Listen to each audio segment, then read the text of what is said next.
السلام علیکم ورحمۃ اللہ وبرکاتہ۔ ان الحمد لله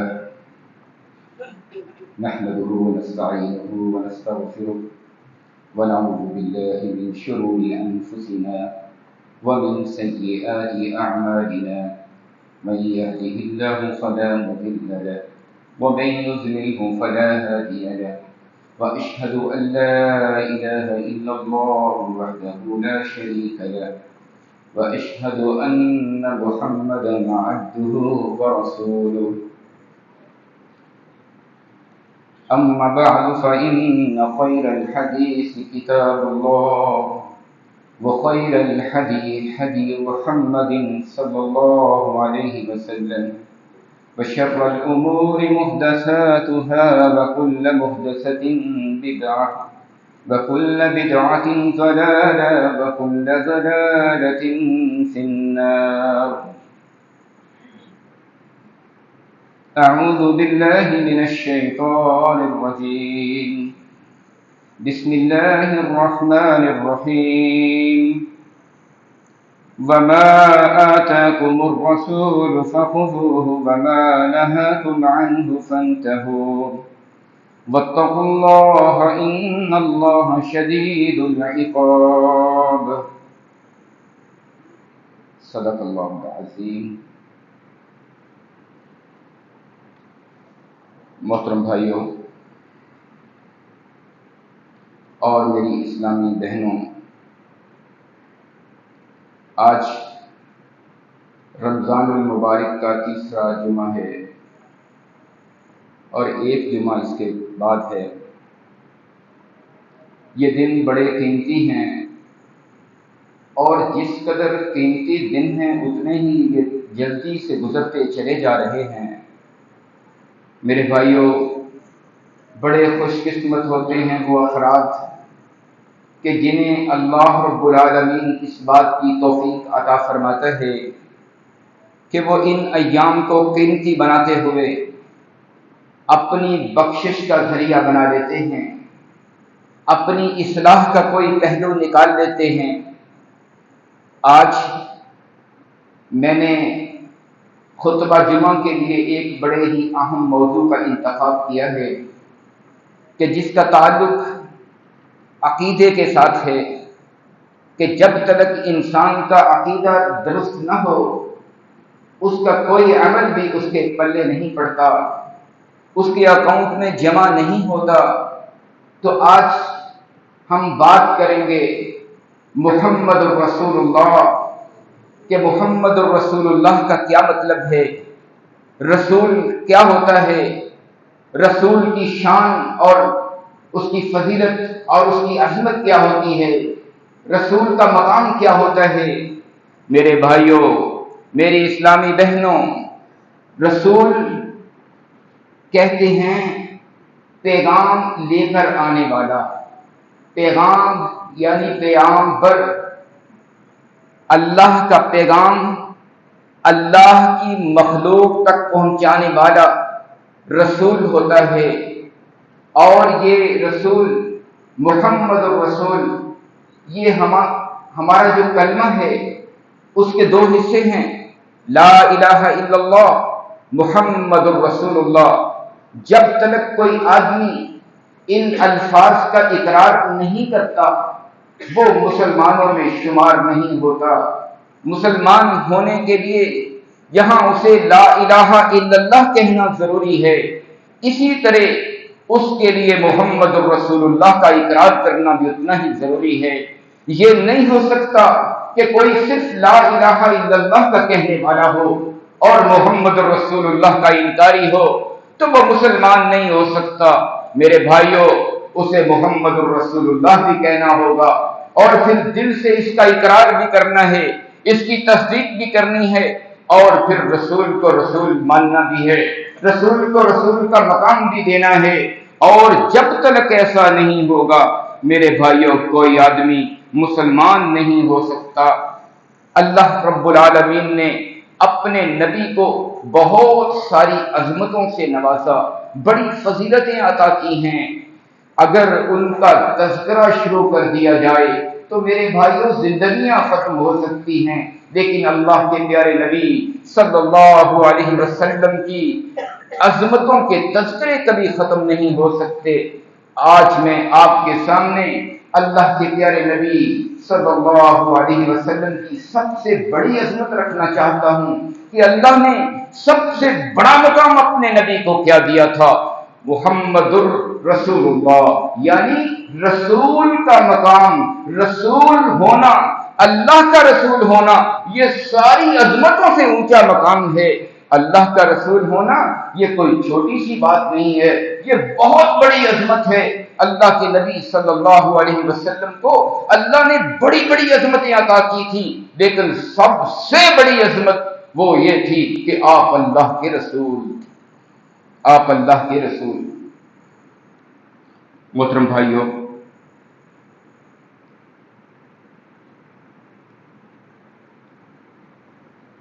محمد رسول اللہ اور یہ لا الہ الا اللہ، یہ دو جو حصے ہم نے آپ کے سامنے رکھتے ہیں، یہ ایک حلف ہے۔ جب کوئی آدمی کہتا ہے کہ مجھے مسلمان ہونا ہے تو اسے ایک حلف اٹھانا ہوتا ہے۔ جیسے آپ اسمبلی کے ممبر بن جائیں، آپ کوئی وزیر بن جائیں، آپ پرائم منسٹر بن جائیں، پریزیڈنٹ بنیں، آپ کو ایک حلف اٹھانا ہے۔ ایسے ہی مسلمان بننے کے لیے آپ کو ایک حلف اٹھانا ہوتا ہے، جو ہے لا الہ الا اللہ محمد رسول اللہ۔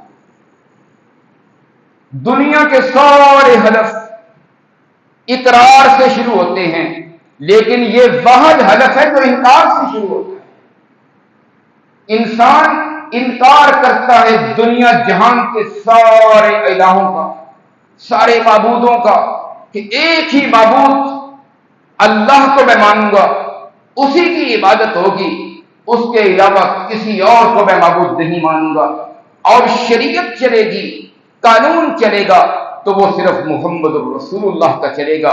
محمد الرسول اللہ صلی اللہ علیہ وسلم کے علاوہ دنیا میں کوئی ہستی نہیں ہے کہ جس کے بارے میں اللہ نے پابند کیا ہو کہ ان کی بات ماننا تمہارے لیے ضروری ہے، اگر نہ مانی تو پھر تمہاری نجات نہیں ہوگی۔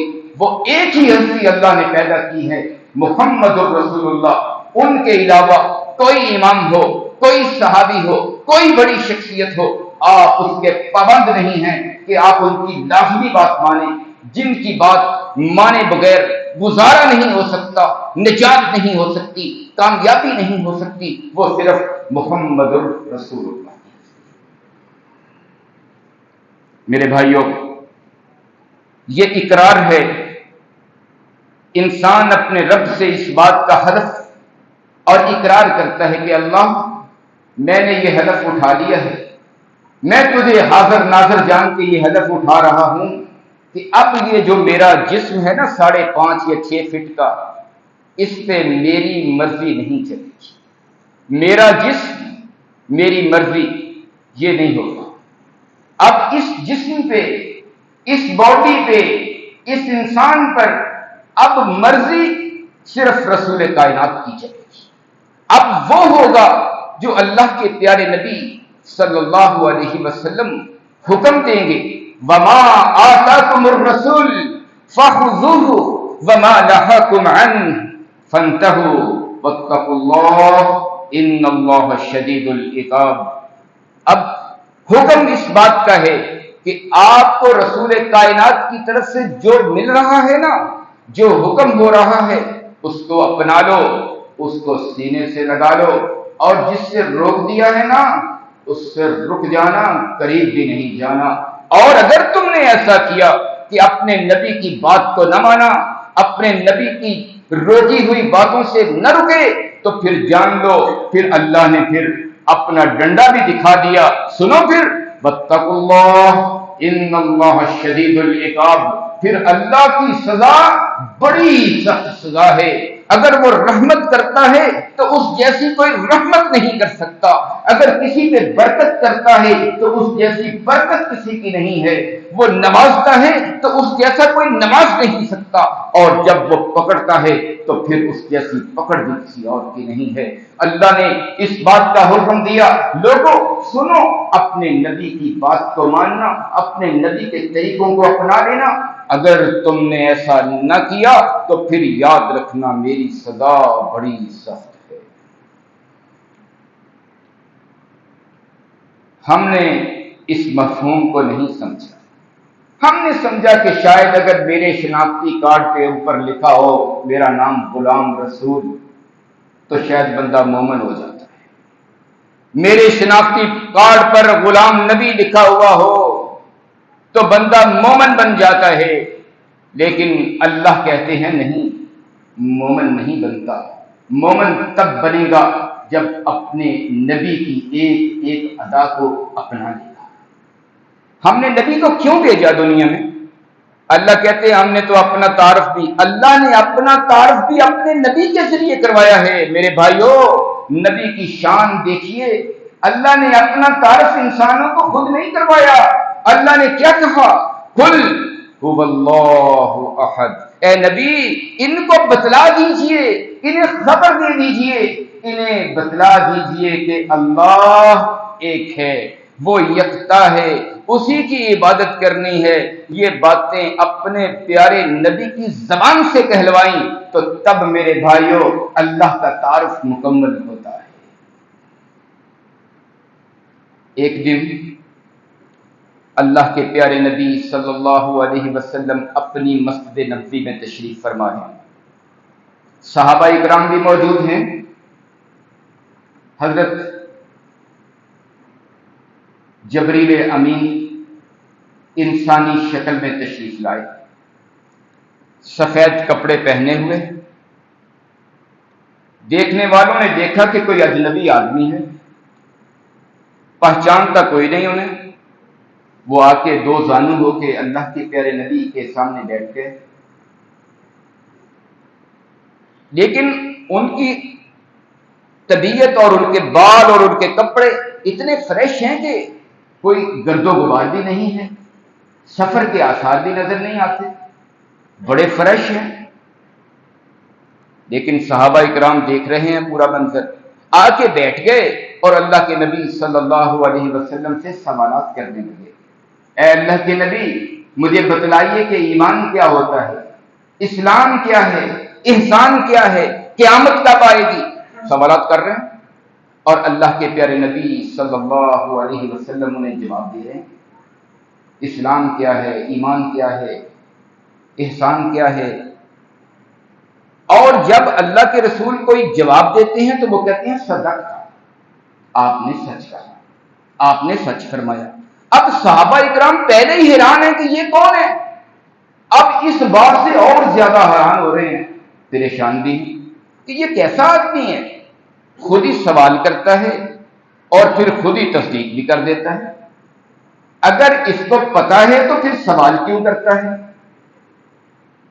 اور اگر پتا نہیں تو پھر تصدیق کیوں کرتا ہے؟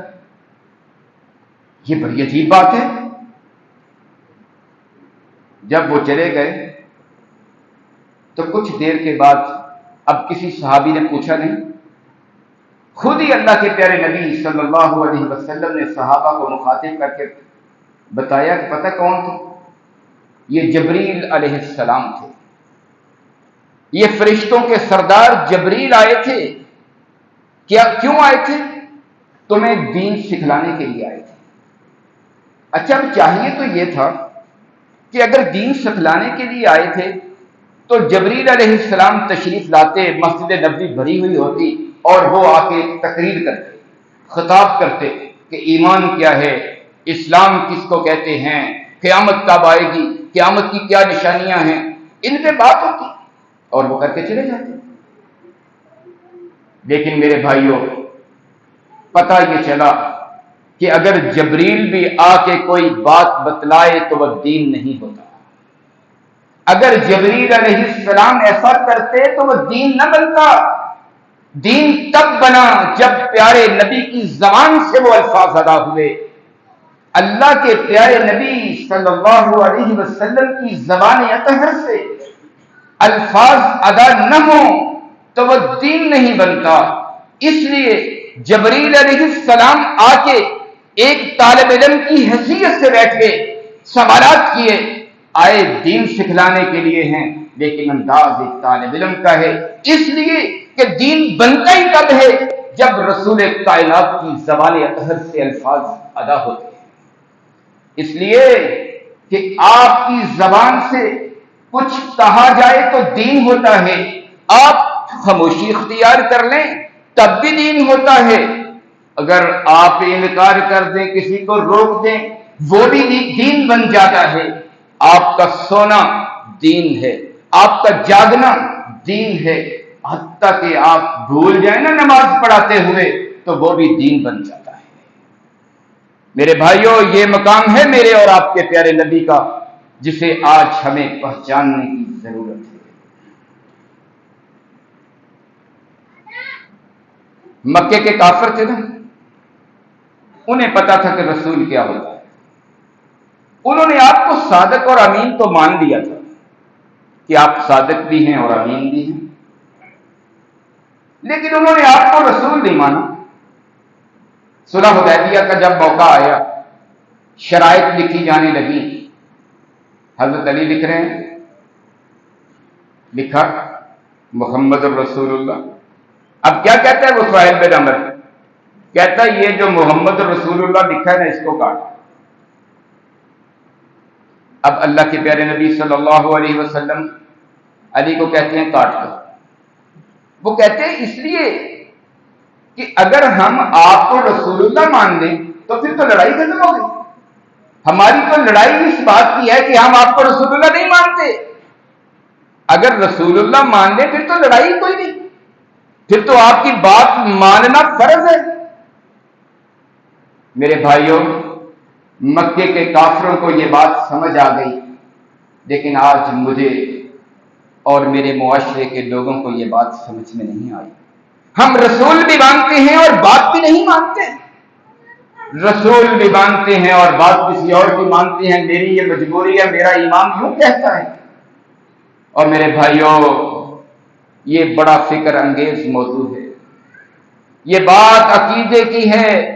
اللہ کی قسم اٹھا کے کہتا ہوں، عقیدے کی بات نہ ہوتی تو آج میں اس دردناک موضوع کو شروع نہ کرتا، آج میں اس پہ تلخ باتیں نہ کرتا۔ یہ عقیدے کی بات اگر نہ ہوتی، یہ بات وہ ہے کہ اس کے بغیر کسی کی نجات نہیں ہو سکتی۔ اللہ کے پیارے نبی صلی اللہ علیہ وسلم نے جن لوگوں کو یہ سمجھ آ گئی تھی نا کہ رسول کی بات کی اہمیت کیا ہوتی ہے، آئے میں ان کی بھی بات آپ کے سامنے رکھوں۔ اللہ کے رسول صلی اللہ علیہ وسلم کے آخری ایام میں بیماری ہے، اور وہ بیماری کے جس بیماری میں آپ دنیا سے رخصت ہو گئے، آخری ایام میں آپ نے ایک لشکر تیار کیا رومیوں سے مقابلہ کرنے کے لیے، اور اس کا لشکر کا امیر بنایا حضرت اسامہ، ایک نوجوان۔ اللہ کے رسول صلی اللہ علیہ وسلم نے روانہ کر دیا۔ اب تھوڑا ہی سفر کیا تھا کہ رسول کائنات صلی اللہ علیہ وسلم کی بیماری کی اطلاع پہنچ گئی۔ وہ لشکر وہیں رک گیا اور اللہ کے پیارے نبی صلی اللہ علیہ وسلم کے معاملے کا انتظار کرنے لگا کہ آپ اللہ کو پیارے ہو گئے، اپنی اللہ کے پاس چلے گئے، وہ لشکر واپس آ گیا۔ حضرت ابو بکر صدیق رضی اللہ تعالیٰ عنہ کو امیر المومنین بنا لیا گیا۔ اب حضرت ابو بکر صدیق امیر المومنین بننے کے بعد دوسرا ہی دن ہے، اور آپ فرمانے لگے کہ یہ جو لشکر ہے نا، اس کو روانہ کیا جائے۔ اب حالات کیا ہیں وہ آپ سمجھتے ہیں کہ اللہ کے پیارے نبی صلی اللہ علیہ وسلم جب دنیا سے رخصت ہوئے تو صحابہ کی کمریں ٹوٹ گئی تھی، غم اور جدائی اس قدر زیادہ تھی کہ حواس باختہ ہو گئے تھے۔ انتہائی مشکل اور سنگین حالات تھے، نازک حالات تھے، لیکن ایسے حالات میں حضرت ابو بکر صدیق رضی اللہ عنہ فرمانے لگے کہ جس لشکر کو اللہ کے نبی نے تیار کیا تھا میں اس کو چلا کے رکھوں گا، اس کو بھیجوں گا۔ لوگوں نے کہا آپ ایسا نہ کریں، آپ کو پتہ ہے مشکل حالات ہیں، آپ کو ایسا نہیں کرنا چاہیے، مشکل حالات ہیں۔ لیکن حضرت ابو بکر صدیق کسی کی بات سننے کے لیے تیار نہیں، لوگوں نے مجبور کیا۔ ابو بکر صدیق نے وہ تاریخی الفاظ فرمائے تھے، لوگوں سنو، اگر مجھے اس بات کا یقین ہو جائے کہ جنگل کے درندے آئیں گے اور میری بوٹی بوٹی کر کے رکھ دیں گے، میں تب بھی اس لشکر کو روانہ کرتے رہوں گا، اس لیے کہ رسول کائنات بھی اس کو روانہ کرے۔ میری جرت کیسے ہو سکتی ہے؟ اب لوگ گئے عمر کے پاس، حضرت عمر آپ سمجھائیں حضرت ابو بکر صدیق، آپ کا بڑا مقام ہے، آپ کی بات مانتے ہیں، آپ سمجھیں۔ اچھا اگر نہیں مانتے نا، پھر ایک کام کر لیں، انہیں کہیں کہ حضرت اسامہ کی جگہ کسی بڑے تجربہ کار آدمی کو امیر بنا کے بھیج دیں، یہ بچہ ہے، نوجوان ہے، تجربہ نہیں ہے۔ جب اللہ کے نبی تھے نا، ایک روک تھا، اب مسلمانوں کی کیفیت ہو نہیں رہی، اب کسی بڑے تجربہ کار کو امیر بنا دیجیے۔ حضرت عمر آئے، حضرت ابو بکر صدیق تشریف فرما ہے، قریب آ کے بیٹھ کے باتیں کرنے لگے، باتوں باتوں میں عرض کرنے لگے، ابو بکر لوگ کہہ رہے ہیں کہ آپ اگر بھیجنا ہی چاہتے ہیں تو پھر کم از کم امیر بدل دیجیے۔ حضرت ابو بکر صدیق جو ٹیک لگا کے بیٹھے ہیں، ٹیک چھوڑی، سیدھے ہو کے بیٹھ گئے اور عمر کو مخاطب کر کے کہا، عمر تو مر جائے اور ہونے والیاں تیرے اوپر روئیں، تو مجھے کس بات کا مشورہ دے رہے کہ جس کو اللہ کے نبی نے امیر بنایا ہو، میری جرت کیسے ہو سکتی ہے میں اسے امیر چھوڑ کے کسی اور کو بنا دوں؟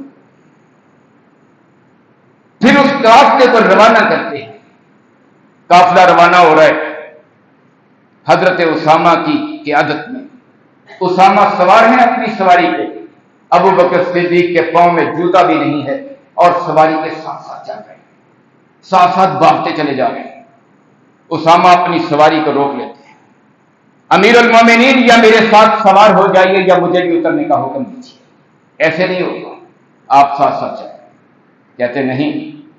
اب حضرت ابو بکر صدیق رضی اللہ تعالیٰ عنہ کے دماغ میں وہ بات فٹ ہے، ان کے دماغ میں وہ بات ہے کہ جب کائنات کے امام نے معاذ بن جبل کو روانہ کیا تھا نا یمن کے لیے، تو سواری پہ سوار تھے اور اللہ کے پیارے نبی ساتھ ساتھ چل رہے تھے اور نصیحتیں کرتے جا رہے تھے۔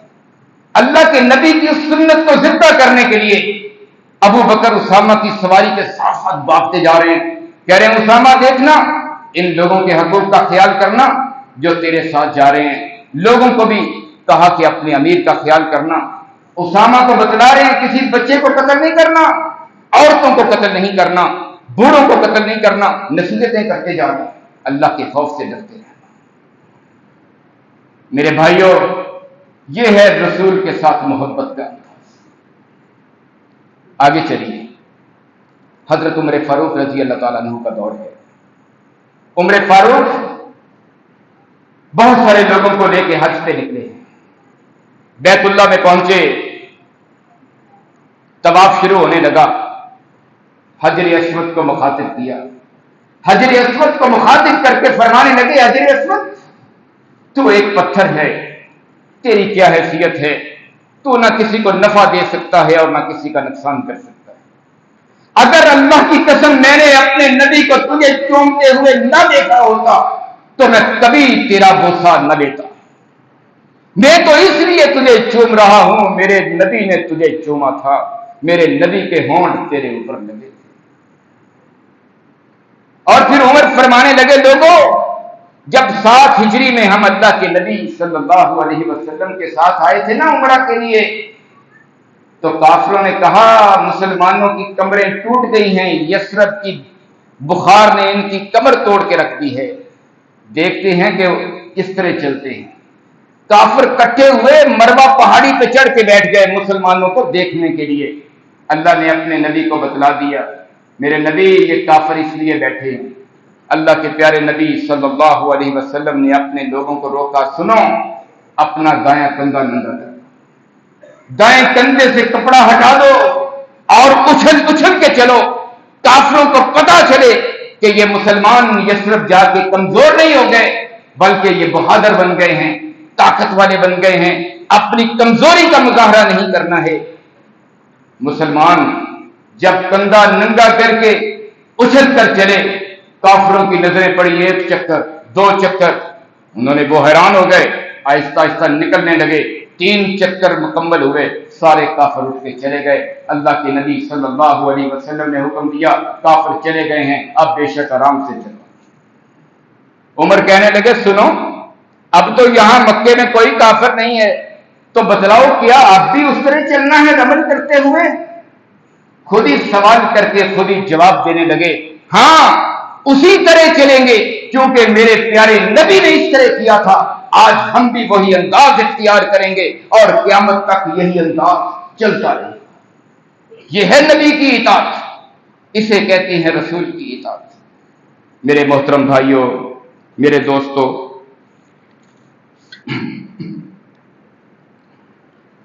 اب میں کچھ ایسا بھی تذکرہ کرنا چاہتا ہوں کہ جنہوں نے اللہ کے پیارے نبی صلی اللہ علیہ وسلم کی بات کی مخالفت کی تھی، جنہوں نے اللہ کے رسول کی بات کو نہیں مانا، پھر کیا ہوا تھا؟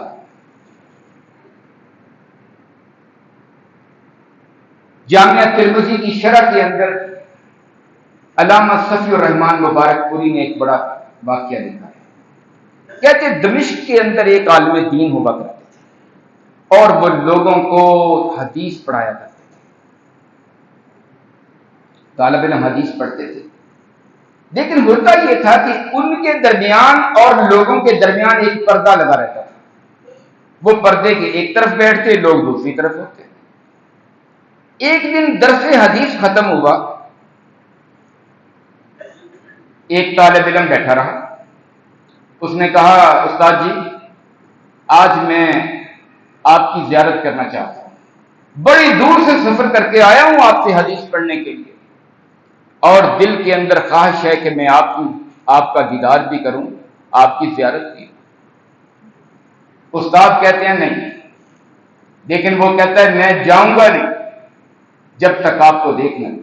بڑی جب ضد کی نا تو استاد محترم نے جب اپنا پردہ ہٹایا تو میرے بھائیوں کیا دیکھا کہ استاد محترم کا سر گدھے کا سر لگا ہوا ہے۔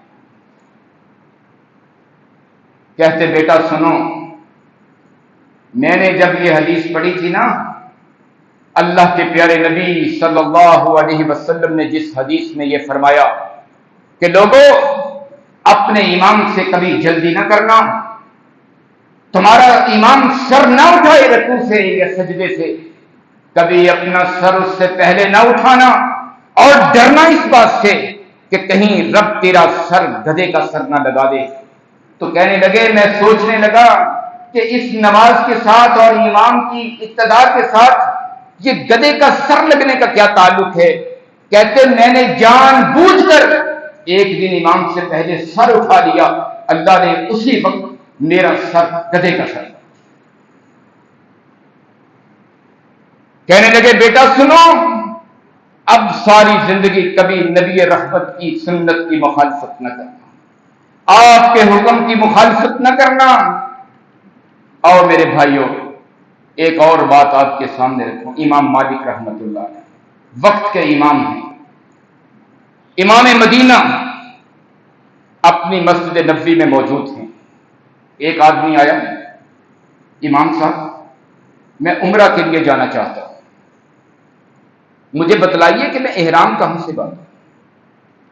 وہ فرمانے لگے تم احرام جا کے ذوالحلیفہ سے باندھو، مدینہ منورہ سے چند کلومیٹر باہر نکلیں تو ذوالحلیفہ، جسے لوگ دیر علی بھی کہتے ہیں، ابیار علی بھی کہا جاتا ہے، اور اس کا نام ہے ذوالحلیفہ، یہ میقات ہے، وہاں سے باندھو۔ اور ساتھ وجہ بھی بتا دی کیوں وہاں سے باندھو، کہ اللہ کے پیارے نبی صلی اللہ علیہ وسلم نے بھی احرام ادھر سے ہی باندھا تھا۔ اب وہ آدمی بات سننے کے بعد کہتا ہے امام صاحب لیکن میں وہاں سے نہیں باندھنا چاہتا، میں چاہتا ہوں کہ میں مسجد نبوی سے باندھوں، میں ریاض الجنہ سے باندھوں، میں اللہ کے پیارے نبی صلی اللہ علیہ وسلم کی قبر مبارک کے قریب سے باندھوں، اور میں یہاں سے تلبیہ پکارتا ہوا جاؤں، لبیک اللہم لبیک لبیک لا شریک لک لبیک ان الحمد والنعمت لک والملک لا شریک لک۔ میں اللہ کی توحید کے ترانے یہاں سے پڑھنا چاہتا ہوں۔ امام صاحب کہتے ہیں مجھے ڈر ہے اس بات کا کہ تو کہیں کسی فتنے میں مبتلا نہ ہو جائے۔ وہ کہتا ہے فتنہ؟ اس بات کے ساتھ فتنے کا کیا تعلق ہے؟ امام صاحب کہتے ہیں یہی تو فتنہ ہے کہ میں تجھے کہہ رہا ہوں کہ اللہ کے پیارے نبی صلی اللہ علیہ وسلم نے ذوالحلیفہ سے باندھا تھا، اور تو کہتا ہے میں یہاں سے احرام باندھوں گا۔ وہ کام کرنا چاہتا ہے، وہ سعادت حاصل کرنی چاہتا ہے جو اللہ کے نبی کو بھی بتانا چاہیے۔ اللہ کے نبی نے تو ذوالحلیفہ سے باندھا اور تو چاہتا ہے میں مسجد نبوی سے باندھوں، روضہ رسول کے قریب سے باندھوں اور یہاں سے ترانے پڑھتا ہوا جاؤں۔ وہ سعادت جو اللہ کے نبی کو نہ پتہ چلی وہ تجھے پتہ چل گئی۔ اور اس موقع پہ امام مالک نے اسے مخاطب کر کے کہا تھا سنو فَلْيَحْذَرِ الَّذِينَ يُخَالِفُونَ عَنْ أَمْرِهِ أَن تُصِيبَهُمْ فِتْنَةٌ أَوْ يُصِيبَهُمْ عَذَابٌ أَلِيمٌ۔ کہتے میں نے اللہ سے سنا ہے، اللہ فرماتا ہے کہ لوگوں ڈر جاؤ اس بات سے کہ جو اللہ کے رسول کی مخالفت کرتے ہو تم کسی فتنے میں مبتلا نہ ہو جاؤ یا اللہ کی عذاب کا شکار ہو جاؤ۔ میرے بھائیوں، کون کون سی بات کا تذکرہ کیا جائے، اتنے واقعات ہیں، اتنی اس کی مثالیں احادیث کے اندر موجود ہیں۔ اللہ کے پیارے نبی صلی اللہ علیہ وسلم کے ایک صحابی ہیں عوف بن مالک رضی اللہ تعالیٰ عنہ، مصر میں موجود ہیں، قاضی کے پاس بیٹھے ہوئے، مصر کے قاضی کے پاس حضرت عمر فاروق رضی اللہ تعالیٰ عنہ کا ایک خط قاضی کے نام آیا، خط کھولا، خط پڑھا، خط میں لکھا ہوا ہے قاضی کو مخاطب کر کے آرڈیننس کہ یہ جو ہاتھ ہے نا، اگر کسی لڑائی میں کسی کا انگوٹھا ضائع ہو جائے، یہ والا انگوٹھا اگر ضائع ہو جائے تو اس کی دیت 15 اونٹ، اور اس کے ساتھ والی 2 انگلیاں یہ 10 اونٹ، اس کے ساتھ والی انگلی اس کے 9 اونٹ، اس سے اگلی چھوٹی انگلی اس کے 6 اونٹ، یہ دیت مقرر کر کے حضرت عمر فاروق رضی اللہ تعالیٰ عنہ نے ایک آرڈیننس جاری کر دیا۔ اب وہ خط پڑھا، عوف بن مالک رضی اللہ تعالیٰ عنہ کہنے لگے جج صاحب سے کہ یہ خط آپ مجھے دے سکتے ہیں؟ کہا لے لیں۔ خط لیا، مصر سے روانہ ہوئے، مدینہ منورہ آ گئے، عمر فاروق رضی اللہ تعالیٰ عنہ سے ملاقات کی۔ امیر المومنین یہ خط، یہ چٹھی آپ کی ہے؟ کہا ہاں۔ کہا آپ نے یہ آرڈر جاری کیا ہے، آپ کے پاس کوئی دلیل ہے؟ کوئی دلیل ہے آپ کے پاس؟ آپ نے کہا کہ اس کے 15 اونٹ دینے، اس کے اتنے دینے۔ انہوں نے کہا نہیں۔ کہنے لگے سنو آپ کا یہ آرڈیننس غلط ہے، آپ کا یہ فتویٰ درست نہیں ہے۔ امیر المومنین حضرت عمر کہتے ہیں کہ تیرے پاس کیا دلیل ہے کہ یہ غلط ہے؟ کہنے لگے میرے پاس دلیل یہ ہے کہ میں خود موجود تھا اللہ کے پیارے نبی صلی اللہ علیہ وسلم کے پاس۔ اللہ کے رسول نے فرمایا تھا لوگوں یہ جو 5 انگلیاں ہیں نا ان کی دیت برابر ہے، ہر انگلی کی دیت 10 اونٹ ہے۔ یہ اللہ کے پیارے نبی صلی اللہ علیہ وسلم کا حکم تھا۔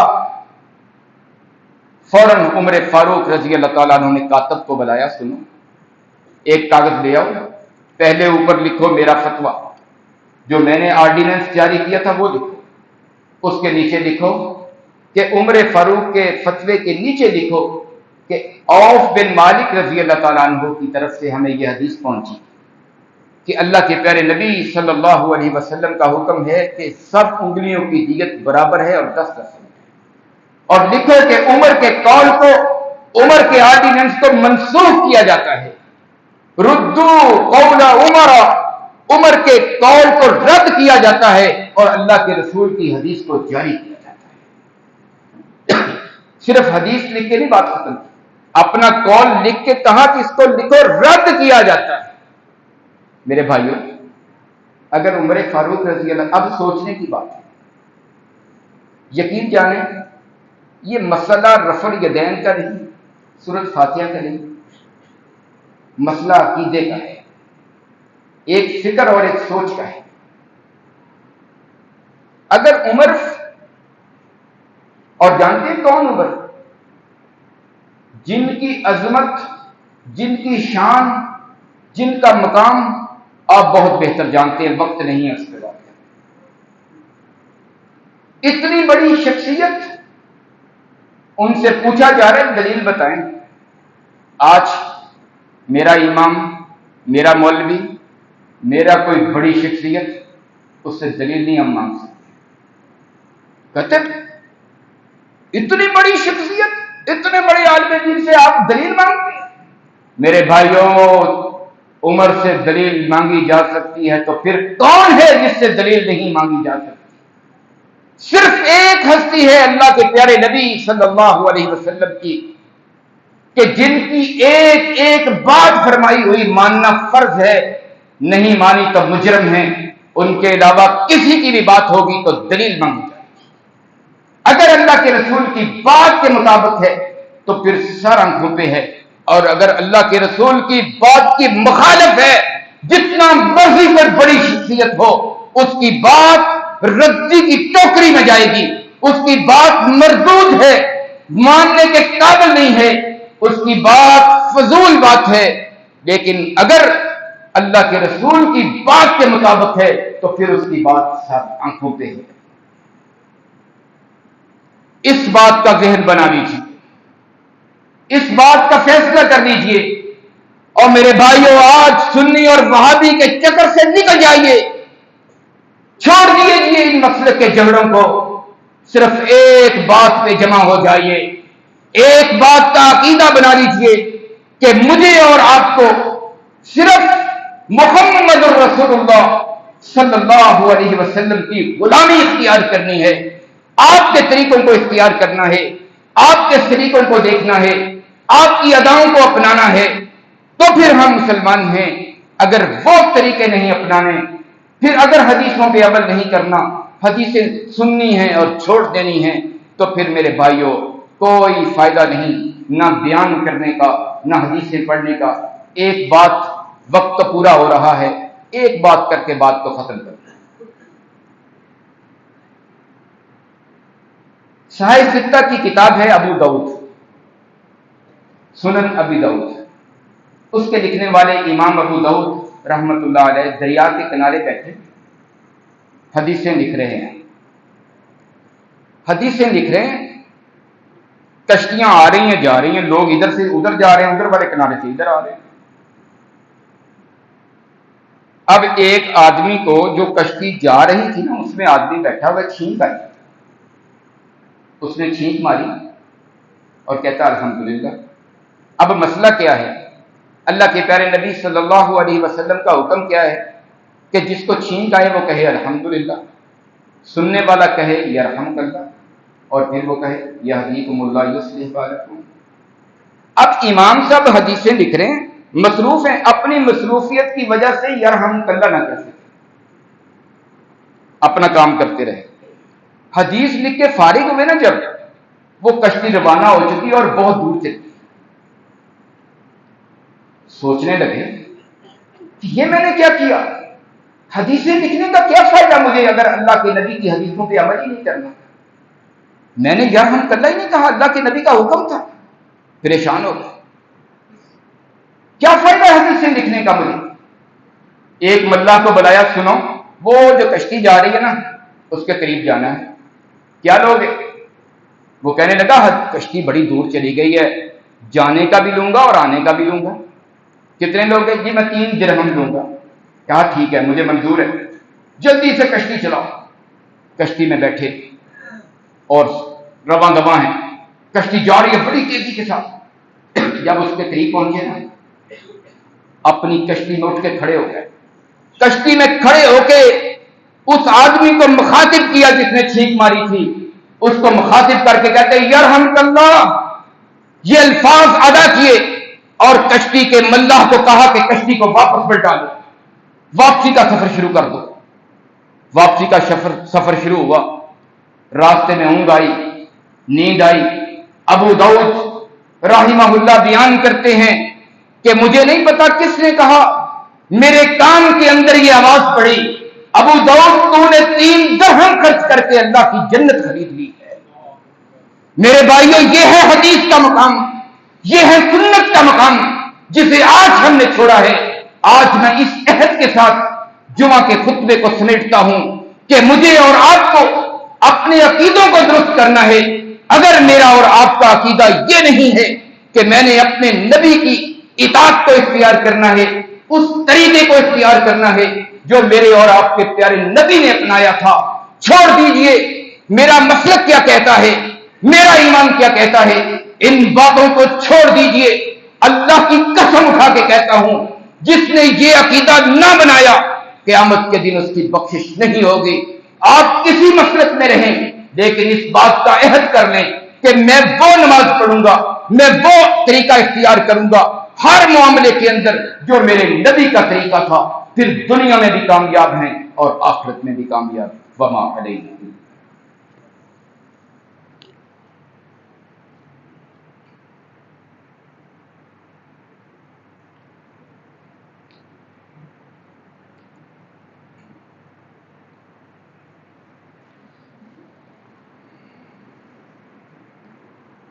میرے بھائیوں، 2 اعلانات ہیں۔ پہلا اعلان یہ ہے کہ آپ کو پتہ ہے کہ انشاءاللہ الرحمن آخری عشرہ شروع ہونے والا ہے، تو آپ کی مسجد میں بھی اعتکاف کا اہتمام ہوتا ہے، اور جو بھائی اعتکاف پہ بیٹھتے ہیں ان کے لیے سحری کا بھی انتظام موجود ہوتا ہے اور افطاری کا بھی۔ تو میں یہ آپ بھائیوں سے گزارش کروں گا کہ زندگی میں اللہ جب ایسے موقع دیتے ہیں، یہ اللہ نے بخشش کے بہانے بنائے ہیں، جہاں سارا سال دنیا کے کام کرتے ہیں، ان دنوں میں کچھ دن اللہ کے لیے وقف کر دینے چاہیے۔ جب بندہ خالص سارے کام چھوڑ کے اللہ کے گھر میں آ کے بیٹھ جاتا ہے تو پھر اسے جو ذکر کرنے کا اور اللہ سے معافی مانگنے کا موقع ملتا ہے وہ ویسے نہیں مل سکتا۔ تو آپ بھائیوں سے گزارش ہے کہ جو بھائی اعتکاف پہ بیٹھنا چاہیں وہ اپنا نام جمعے کے بعد لکھوائیں، اور ضرور کوشش کریں۔ دنیا کے کام چلتے رہیں گے، دنیا کے کام کبھی رکتے نہیں۔ انسان سوچتا ہے کہ میں نہ ہوا تو یہ نہیں ہوگا۔ دنیا سے میں ایسی فیملیوں کو جانتا ہوں کہ جن کے گھر کے سربراہ ان کے والد گھر میں موجود تھے تو حالات اتنے اچھے نہیں تھے، ان کے دنیا سے چلے جانے کے بعد اولاد زیادہ بہتر انداز سے زندگی گزارنے لگی۔ میرے بھائیوں، یہ میری اور آپ کی سوچ ہے، لیکن اللہ دنیا کے نظام چلاتا ہے۔ خوش قسمت ہے وہ کہ جس کو یہ بات سمجھ میں آ جاتی ہے، وگرنہ زندگی ختم ہو جاتی ہے اور وہ دن آ جاتا ہے کہ جس دن اگلے کہہ دیتے ہیں کہ بس وقت ختم ہو چکا۔ اب چاہتا ہے بندہ یا اللہ مجھے وقت ملے، مجھے مہلت ملے، میں نیکیاں کروں اور میں یہ کام کروں، لیکن پھر کوئی مہلت نہیں دیتا۔ دوسرا اعلان یہ ہے کہ فلسطین کے حالات آپ کے سامنے ہیں، بہت دگرگون صورتحال ہے، وہاں کے رہنے والوں پہ زندگی تنگ کر دی گئی ہے۔ میرے بھائیوں، وہ آپ مجھ سے زیادہ بہتر سمجھتے ہیں۔ مختصر اعلان یہ ہے کہ آج بھائی یہاں تشریف فرما ہیں، وہ تشریف لائے ہیں ان کی مدد کے لیے۔ آپ سے گزارش ہے کہ دل کھول کر ان کی مدد کیجیے، ان کے لیے اعلانات کیجیے، ان کے ساتھ تعاون کیجیے۔ ان الحمد للہ نحمده ونستعینه ونستغفره ونعوذ بالله من شرور انفسنا ومن سيئات اعمالنا، من يهده الله فلا مضل له ومن يضلل فلا هادي له، اشهد ان لا اله الا الله وحده لا شريك له واشهد ان محمدا عبده ورسوله، أما بعد فإن خير الحديث كتاب الله وخير الهدي هدي محمد صلى الله عليه وسلم وشر الأمور محدثاتها وكل محدثة بدعة وكل بدعة ضلالة وكل ضلالة في النار. سبحان ربك رب العزة عما يصفون وسلام على المرسلين والحمد لله رب العالمين.